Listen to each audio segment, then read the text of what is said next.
നമസ്കാരം. കേരളം ഇന്ന് എങ്ങോട്ടാണ് സഞ്ചരിക്കുന്നത്?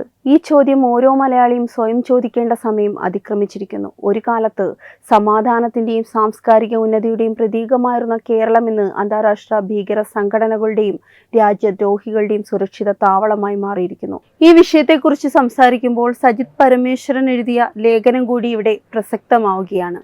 ഇതിൽ ഏറ്റവും അപകടകരമായ അധ്യായമാണ് മ്യാൻമറിൽ നിന്നും ബംഗ്ലാദേശ് അതിർത്തി കടന്ന് കേരളത്തിലേക്ക് ഒഴുകിയെത്തുന്ന റോഹിംഗ്യൻ നുഴഞ്ഞുകയറ്റക്കാരുടെ സാന്നിധ്യം. സാധാരണക്കാരായ അന്യസംസ്ഥാന തൊഴിലാളികളുടെ മറവിൽ വേഷപ്രച്ഛന്നരായി നമ്മുടെ നാട്ടിൽ വന്ന് കയറുന്ന ഈ വിഭാഗം ആരാണ്? അവരുടെ ചരിത്രം എന്താണ്? മ്യാൻമറിലെ ശാന്തരായ ബുദ്ധമത വിശ്വാസികളെയും അവിടെയുള്ള ലക്ഷക്കണക്കിന് ഹിന്ദുക്കളെയും കൂട്ടക്കൊല ചെയ്ത ചോരക്കളിക്ക് നേതൃത്വം നൽകിയ ഇവരെ ഒടുവിൽ സഹികെട്ട് അവർ തിരിച്ചടിച്ചപ്പോൾ ആയിരക്കണക്കിന് കിലോമീറ്ററുകൾ താണ്ടി കൃത്യമായി കേരളത്തിലേക്ക് തന്നെ വണ്ടി കയറുന്നതിന് പിന്നിലെ രഹസ്യം എന്താണ്? ഇവിടെയാണ് കേരളം ഭരിക്കുന്ന ഇടത് വലത് മുന്നണികളുടെ വോട്ട് ബാങ്ക് രാഷ്ട്രീയത്തിന്റെ കറുത്ത കൈകൾ വെളിപ്പെടുന്നത്. കേന്ദ്ര ആഭ്യന്തര മന്ത്രാലയവും ദേശീയ സുരക്ഷാ ഏജൻസികളും കൃത്യമായ മുന്നറിയിപ്പുകൾ നൽകിയിട്ടും അതിനെയെല്ലാം കാറ്റിൽ പറത്തിക്കൊണ്ട് ഈ ഭീകരശക്തികൾക്ക് കേരളത്തിൽ താവളമൊരുക്കാൻ ആരാണ് ഒത്താശ ചെയ്യുന്നത്? വോട്ട് ബാങ്ക് ഉറപ്പിക്കാൻ രാജ്യസുരക്ഷയെ പോലും പണയം വെക്കുന്ന ഈ നാണം കെട്ട രാഷ്ട്രീയത്തിനെതിരെ ജനങ്ങൾ കണ്ണു തുറക്കേണ്ടതുണ്ട്. ആരാണ് റോഹിംഗ്യകൾ? റോഹിംഗ്യകൾ എന്ന് കേൾക്കുമ്പോൾ ചില അന്താരാഷ്ട്ര മാധ്യമങ്ങളും ഇവിടെയുള്ള ചില സ്യൂഡോ സെക്യുലർ രാഷ്ട്രീയക്കാരും അവരെ പാവം അഭയാർത്ഥികളായി ചിത്രീകരിക്കാൻ വല്ലാതെ വിയർപ്പൊഴുക്കാറുണ്ട്. എന്നാൽ വസ്തുതകൾ പരിശോധിച്ചാൽ ഇവരുടെ യഥാർത്ഥ മുഖം വ്യക്തമാകും. അടിസ്ഥാനപരമായി അറബ് മുഗൾ പാരമ്പര്യമുള്ള ബംഗ്ലാദേശികളാണിവർ. കാലാന്തരത്തിൽ മ്യാൻമറിലെ രാഖിൻ പ്രവിശ്യയിലേക്ക് കുടിയേറുകയും അവിടെയുള്ള ഭൂരിപക്ഷ സമൂഹത്തിന് നേരെ ആയുധമെടുക്കുകയും ചെയ്ത ചരിത്രമാണ് ഇവരുടേത്. അഹിംസയും സമാധാനവും ജീവിതവ്രതമാക്കിയ ബുദ്ധഭിക്ഷുക്കളെ പോലും ഇവർ വെറുതെ വിട്ടില്ല. മ്യാൻമറിലെ തദ്ദേശീയരായ ജനങ്ങളെയും അവിടെയുള്ള ന്യൂനപക്ഷമായ ഹിന്ദുക്കളെയും ഇവർ വേട്ടയാടാൻ തുടങ്ങിയതോടെയാണ് പ്രശ്നങ്ങൾ വഷളായത്. വെറുമൊരു ഗോത്രകലഹമല്ല ഇവർ നടത്തിയത്, ആസൂത്രിതമായ വംശഹത്യയായിരുന്നു. റോഹിംഗ്യൻ ക്രൂരതയുടെ ഏറ്റവും ഭീകരമായ മുഖം ലോകം കണ്ടത് 2017 ഓഗസ്റ്റ് 25-നാണ്. റോഹിംഗ്യൻ ഭീകര സംഘടനയായ അരക്കൻ റോഹിംഗ്യൻ സാൽവേഷൻ ആർമി മ്യാൻമറിലെ രാഖിൻ പ്രവിശ്യയിലുള്ള കമോങ് സെയ്ക്ക് എന്ന ഗ്രാമത്തിൽ നടത്തിയ കൂട്ടക്കൊല മനസാക്ഷിയുള്ള ആരെയും നടുക്കുന്നതായിരുന്നു. ഒരൊറ്റ ദിവസം കൊണ്ട് 99 നിരപരാധികളായ ഹിന്ദുക്കളെയാണ് ഇവർ കഴുത്തറുത്ത് കൊലപ്പെടുത്തിയത്. പുരുഷന്മാരെയും പ്രായമായവരെയും ക്രൂരമായി വധിച്ച ശേഷം അവിടുത്തെയുള്ള ഹിന്ദു സ്ത്രീകളെ കൂട്ട ബലാത്സംഗത്തിനിരയാക്കി. 8 ഹിന്ദു സ്ത്രീകളെയും 8 കുട്ടികളെയും തട്ടിക്കൊണ്ടുപോയി തലയ്ക്ക് തോക്ക് ചൂണ്ടി കൊല്ലുമെന്ന് ഭീഷണിപ്പെടുത്തി നിർബന്ധിതമായി ഇസ്ലാമിലേക്ക് മതപരിവർത്തനം നടത്തി. ഇതേ ഭീകരർ തൊട്ടടുത്തുള്ള ഈ ബോക്യാർ എന്ന ഗ്രാമത്തിൽ നടത്തിയ മറ്റൊരു കൂട്ടക്കൊലയിൽ 46 ഹിന്ദുക്കൾക്കാണ് ജീവൻ നഷ്ടമായത്. കുഞ്ഞുങ്ങളെന്നോ ഗർഭിണികളെന്നോ ഭേദമില്ലാതെ ഇവർ നടത്തിയ ഈ ചോരക്കളി അന്താരാഷ്ട്ര മനുഷ്യാവകാശ സംഘടനയായ അംനസ്റ്റി ഇന്റർനാഷണൽ പോലും സ്ഥിരീകരിച്ചിട്ടുള്ളതാണ്. ഇത്തരത്തിൽ സ്വന്തം നാട്ടിലെ ജനങ്ങളെയും ഭരണകൂടത്തെയും സുരക്ഷാ സേനകളെയും ആക്രമിച്ചതോടെയാണ് മ്യാൻമർ സൈന്യത്തിന് ഇവർക്കെതിരെ ശക്തമായ സൈനിക നടപടി സ്വീകരിക്കേണ്ടി വന്നത്. ഇതോടെ മ്യാൻമറിൽ നിന്ന് ഓടിപ്പോയ ഇവർക്ക് ഇന്ത്യയിലെ ചില സംസ്ഥാനങ്ങളും പ്രത്യേകിച്ച് കേരളവും സുരക്ഷിത താവളമൊരുക്കുന്നു എന്നത് എത്രത്തോളം ഭയാനകമാണ്.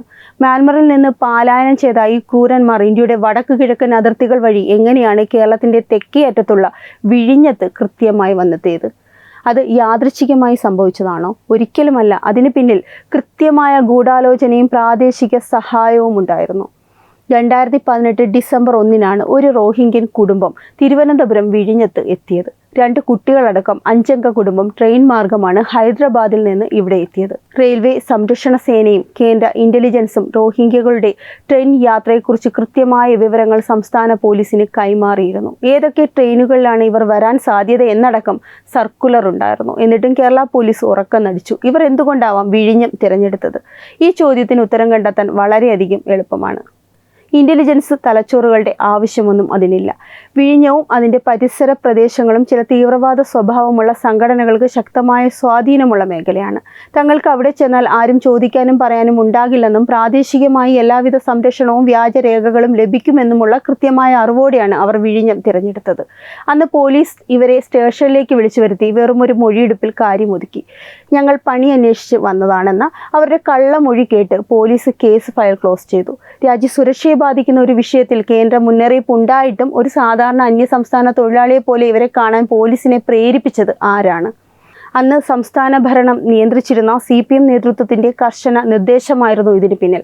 വോട്ട് ബാങ്ക് രാഷ്ട്രീയം തലയ്ക്ക് പിടിച്ച ഭരണാധികാരികൾ റോഹിംഗ്യകളെ സ്വാഗതം ചെയ്യുന്ന നിലപാട് സ്വീകരിച്ചു.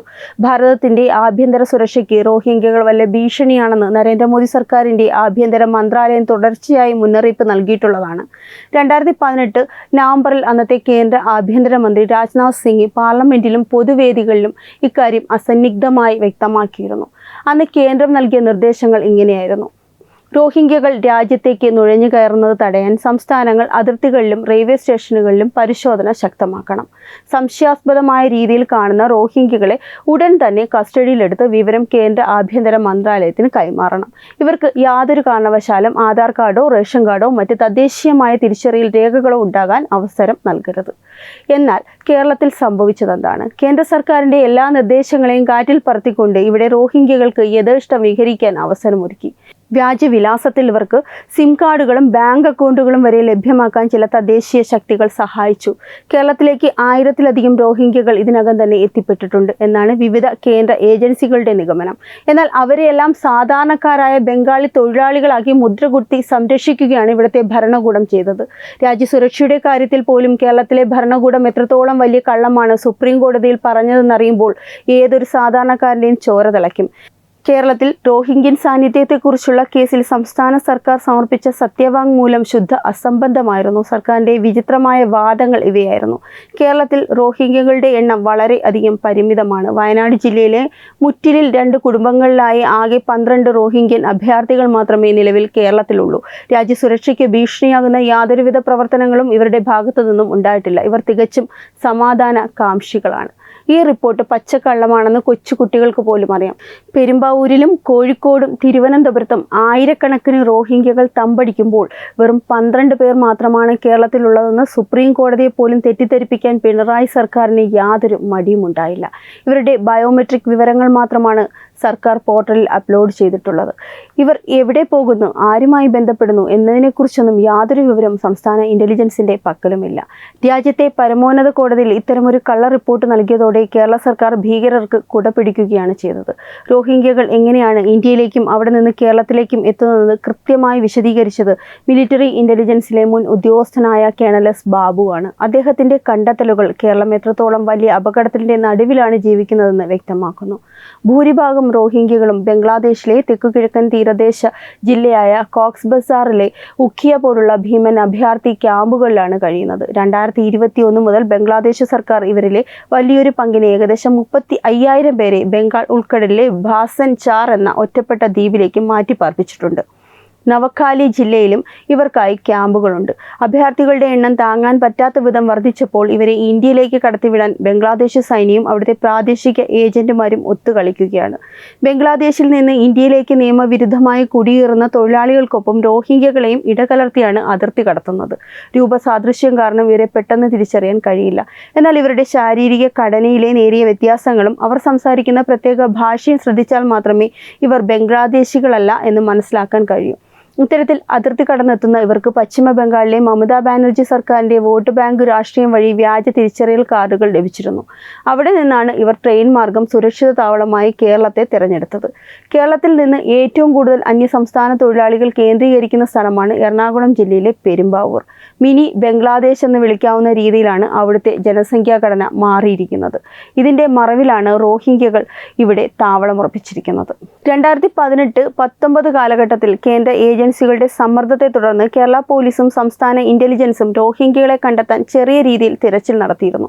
എന്നാൽ കോവിഡ് മഹാമാരി പടർന്നു പിടിച്ചതോടെ ആ പരിശോധനകളെല്ലാം പാതി വഴിയിൽ ഉപേക്ഷിക്കപ്പെട്ടു.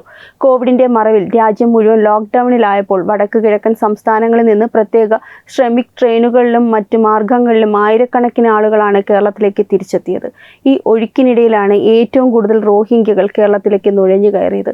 കേരള പോലീസിന് ബംഗാളി ഭാഷയോ റോഹിംഗ്യൻ ഭാഷയോ തിരിച്ചറിയാൻ കഴിയില്ല എന്നത് ഇവർക്ക് സഹായകമായി. അസം, പശ്ചിമ ബംഗാൾ സംസ്ഥാനങ്ങളിൽ നിന്നുള്ള യഥാർത്ഥ ഭാരതീയ തൊഴിലാളികൾക്കിടയിലാണ് ഇവർ താമസിക്കുന്നത്. വോട്ട് ലക്ഷ്യമിട്ട് ചില പ്രാദേശിക രാഷ്ട്രീയ നേതാക്കൾ ഇവർക്ക് സംരക്ഷണം നൽകുന്നു. കേരളത്തിൽ കൊലപാതകങ്ങളും കവർച്ചകളും മയക്കുമരുന്ന് മാഫിയ പ്രവർത്തനങ്ങളും ഉൾപ്പെടെയുള്ള വൻ കുറ്റകൃത്യങ്ങളിൽ അന്യസംസ്ഥാന തൊഴിലാളികൾ പിടിക്കപ്പെടുമ്പോൾ അതിൽ റോഹിംഗ്യകളുടെ പങ്ക് എത്രത്തോളം ഉണ്ടെന്ന് അന്വേഷിക്കാൻ പോലും സംസ്ഥാന ഹോം ഡിപ്പാർട്ട്മെന്റ് തയ്യാറാകുന്നില്ല. വ്യക്തമായ അന്വേഷണം നടത്തിയാൽ തങ്ങളുടെ വോട്ട് ബാങ്ക് തകരുമെന്ന ഭയമാണ് ഭരണവർഗത്തിന്. കേരളത്തിൽ റോഹിംഗ്യകൾ ഉൾപ്പെട്ട കുറ്റകൃത്യങ്ങളൊന്നും തന്നെ നടക്കുന്നില്ല എന്ന സംസ്ഥാന സർക്കാരിന്റെ വാദത്തിന്റെ കരണത്തടിക്കുന്നതായിരുന്നു 2017 ഡിസംബറിൽ എറണാകുളത്ത് നടന്ന സംഭവം. എറണാകുളത്ത് ഒരു വീട് കുത്തിത്തുറന്ന് വീട്ടുടമയെ ക്രൂരമായി മർദ്ദിച്ച് കെട്ടിയിട്ട ശേഷം വൻ കവർച്ച നടത്തിയ കേസിൽ 3 റോഹിംഗ്യൻ ഭീകരരെയാണ് ഡൽഹി പോലീസും കേരള പോലീസും ചേർന്ന് സംയുക്തമായി അറസ്റ്റ് ചെയ്തത്. ചോര മരവിക്കുന്ന രീതിയിലുള്ള ആക്രമ മുറകളാണ് ഇവർ കവർച്ചയ്ക്കിടയിൽ പ്രയോഗിച്ചത്. മ്യാൻമറിൽ ഇവർ കാട്ടിയ അതേ ക്രൂരതയുടെ ചെറിയൊരു പതിപ്പായിരുന്നു അത്. ഇതിനു പുറമെ അനധികൃതമായി രാജ്യത്ത് പ്രവേശിച്ചതിനും യാതൊരുവിധ യാത്രാരേഖകളും ഇല്ലാതെ താമസിച്ചതിനും കേരളത്തിലെ വിവിധ ഭാഗങ്ങളിൽ നിന്ന് പലപ്പോഴായി റോഹിംഗ്യൻ കുടുംബങ്ങളെ പോലീസ് കസ്റ്റഡിയിലെടുത്തിട്ടുണ്ട്. എന്നാൽ കസ്റ്റഡിയിലെടുത്താൽ ഉടനെ തന്നെ ചില പ്രത്യേക മതരാഷ്ട്രീയ സംഘടനകളുടെ നേതാക്കൾ സ്റ്റേഷനുകളിലേക്ക് വിളിക്കുകയും പോലീസിന് മേൽ സമ്മർദ്ദം ചെലുത്തുകയും ചെയ്യും. കേവലം അന്വേഷണം നടന്നു എന്ന് വരുത്തി തീർത്ത് ഇവരെ പിന്നീട് വിട്ടയക്കുകയാണ് പതിവ്. പാകിസ്ഥാൻ ഭീകര സംഘടനയായ ISIയുമായി ഇവർക്ക് ബന്ധമില്ലെന്ന് സർട്ടിഫിക്കറ്റ് നൽകാൻ ഇവിടുത്തെ പോലീസിന് യാതൊരു മടിയുമില്ല. എന്നാൽ കേന്ദ്ര ഏജൻസികളുടെ പക്കൽ ഇവർക്ക് അന്താരാഷ്ട്ര ഭീകര ശൃംഖലകളുമായുള്ള ബന്ധത്തിന്റെ കൃത്യമായ തെളിവുകളുമുണ്ട്. കഴിഞ്ഞ ദിവസം തത്വമയി ന്യൂസ് പുറത്തുവിട്ട വാർത്തയാണ് ഇപ്പോൾ പുറത്തുവരുന്ന ഏറ്റവും ഞെട്ടിക്കുന്നതും ഭയപ്പെടുത്തുന്നതുമായ വാർത്ത. RB പലതവണ ഇതിനെക്കുറിച്ച് മുന്നറിയിപ്പ് നൽകിയിട്ടുണ്ട്. ഭാരതത്തിന്റെ അഭിമാനമായ കൊച്ചി കപ്പൽ നിർമ്മാണശാലയിൽ പോലും റോഹിംഗ്യൻ ഭീകരർ നുഴഞ്ഞു കയറിയിരിക്കുന്നു. ഭാരതത്തിന്റെ ആദ്യത്തെ തദ്ദേശീയ യുദ്ധക്കപ്പലായ INS വിക്രാന്ത് ഉൾപ്പെടെ നിർമ്മിച്ച തന്ത്രപ്രധാനമായ പ്രതിരോധ മേഖലയാണിത്. കരാർ തൊഴിലാളികളുടെ മറവിലാണ് വ്യാജരേഖകൾ ചമച്ചവർ കപ്പൽശാലയ്ക്കകത്ത് കയറിപ്പറ്റിയിരിക്കുന്നത്. രാജ്യത്തിന്റെ നാവികസേനയുടെ രഹസ്യങ്ങളും തന്ത്രപ്രധാനമായ കപ്പലുകളുടെ നിർമ്മാണ വിവരങ്ങളും ചോർത്താൻ ഇവർക്ക് സാധിക്കുന്നു എന്നത് അത്യന്തം ഗൗരവമുള്ള കാര്യമാണ്. എന്നിട്ടും കേരളത്തിലെ ഭരണകൂടം ഇപ്പോഴും ഉറക്കം നടിക്കുകയാണ്. വോട്ട് ബാങ്ക് രാഷ്ട്രീയത്തിന് വേണ്ടി രാജ്യസുരക്ഷ ഇത്തരത്തിൽ പണയം വെക്കുന്ന മറ്റൊരു സംസ്ഥാനം ഭാരതത്തിൽ വേറെ ഉണ്ടാകില്ല. ഇടതുപക്ഷത്തിന്റെയും വലതുപക്ഷത്തിന്റെയും വോട്ട് ബാങ്ക് അപ്പീസ്മെന്റ് രാഷ്ട്രീയം കേരളത്തെ വലിയൊരു അഗ്നിപർവ്വതത്തിന് മുകളിലാണ് ഇരുത്തിയിരിക്കുന്നത്. കേന്ദ്രത്തിലെ നരേന്ദ്രമോദി സർക്കാർ CAA പോലുള്ള ശക്തമായ നിയമങ്ങളിലൂടെ രാജ്യത്തെ സുരക്ഷിതമാക്കാൻ ശ്രമിക്കുമ്പോൾ അതിനെയെല്ലാം എതിർക്കുകയും ഭീകരർക്ക് ഒത്താശ ചെയ്യുകയുമാണ് കേരളത്തിലെ രാഷ്ട്രീയ നേതൃത്വം ചെയ്യുന്നത്.